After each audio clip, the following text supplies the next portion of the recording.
Ես 150 դրամի կարիք չունեմ։ Չէ, դա չի միայն խնդիրը, ախր խնդիրը այն է, որ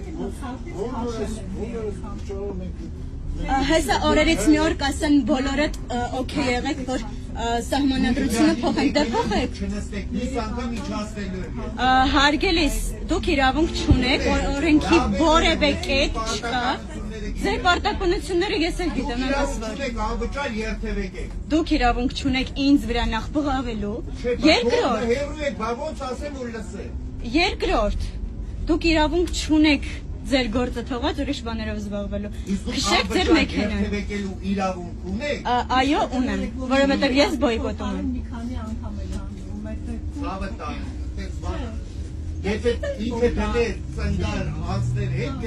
Ձեր պրոստ առհամարական ժայլ աղջիկ է,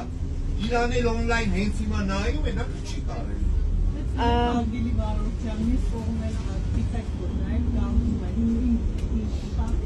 Գանձերը չի խնդիրը, ուղղակի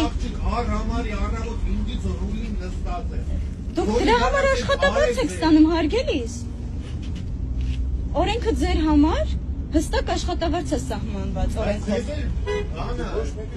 Չի տվել, որ անվճար երթևեք այս օրենքը։ Դե տեսեք, դուք մի խառնվեք։ Ես քաղաքապետարանի ու մնացածի հետ իմ հարցերը կլուծեմ, մի մտածեք այդ մասին։ Ոչ մի հարցեր, դու ուղղակի անվճար երթևեք ունեցի, Ես 100 դրամը տվեցի, չընդունեցիք։ Ընդունեիք։ Այդ 100 դրամով կտրոն չի լինում։ Ուրեմն անվճար եք երթևեք։ Հա, լավ եմ անում, հետո։ Որ տղարնեք այդ լավ անելու պատասխանը կտա էլ։ Ցավոք տղա չեմ, թե չէ լավ չէր լինի։